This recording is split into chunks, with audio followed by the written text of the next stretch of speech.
This here, it's one cool tool. I'm going to tell you what it is and show you how to use it coming up next. Hi everybody, I'm Leah of seejanedrill. And is this your first time here? Because if it is, I just want to say welcome to you. You know, we're a home improvement channel where beginners are welcome as well. Now, at the top of the video, I talked about this here. Now, what is it? Well, thanks to Fix It, Clean It, he commented on one of the videos. He said, Leah, can you show us one of those mini chainsaws?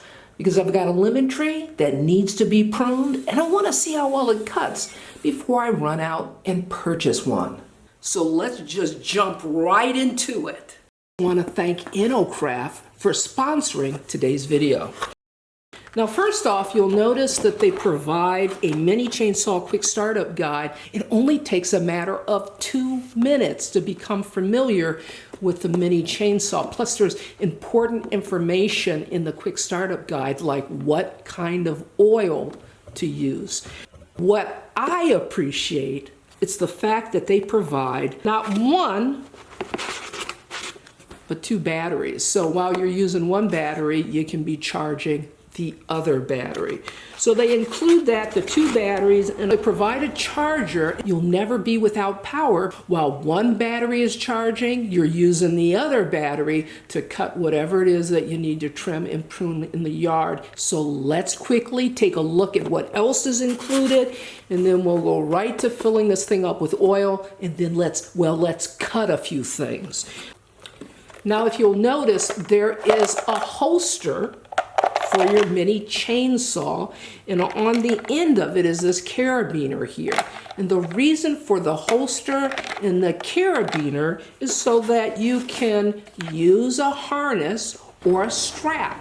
They provide that too, and so that you can sling it over your shoulder or around your waist, and we'll pull it out when you need to use it, and then insert it back in the holster to protect the blades.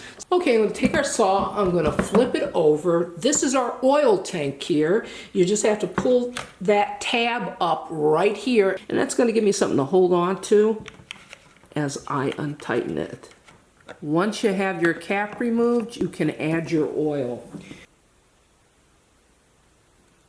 Replace your lid and make certain that you turn it tightly and then lock it in place. You want to use a biodegradable oil, and biodegradable oils typically are vegetable oils. That's right, soybean, corn oil, olive oil, but they also make a biodegradable bar and chain oil. I'll place a link in the description below so you can easily find it. The other important information included in the quick startup guide is how to tension your chain.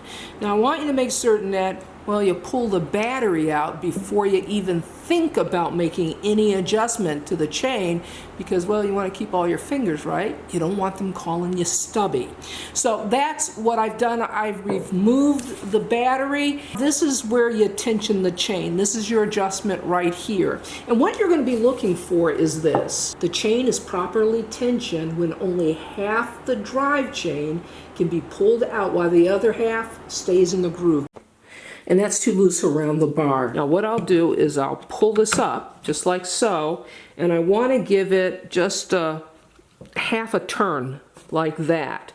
Now you use the dial if you want to tighten it, you want to go clockwise. If you want to loosen the chain, you go counterclockwise.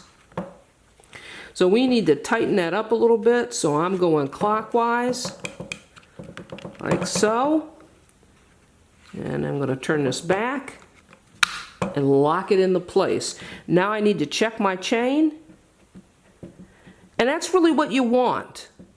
Now we're ready to install the battery and get to cutting some wood. You want to grab that handle, grab that fin securely, because that's going to help steady the mini chainsaw.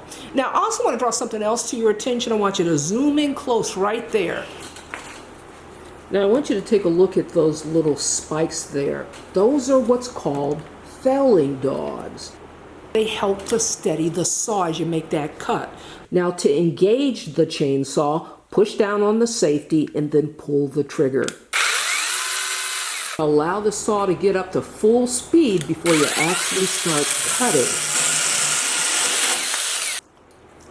That's pretty nice. Now that we've cut a smaller branch, let's try cutting something nice and beefy. I'm going to take this out.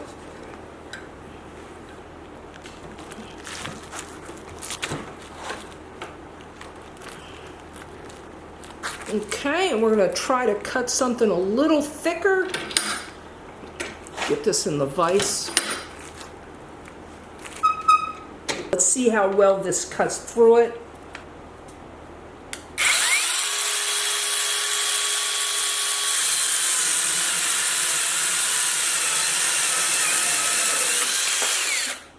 I gotta tell you, I'm really impressed with that. That was easy. It cut through this like butter. But we're gonna move up where it gets even beefier. We're gonna see how well this thing continues to cut. Okay, you're looking at the beefiest part of that branch. And I'm gonna hold up, I got a little speed square here. I'm gonna hold that up. And we can see that the diameter is well over 3 inches. It's about 3 1/8 of an inch. So let's find out how well our saw works on this.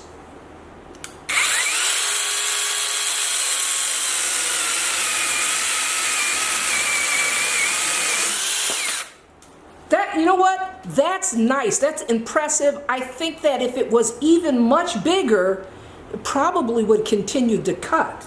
Now what I'll do is I'll place a link in the description below so you can check out the InoKraft mini saw for yourself.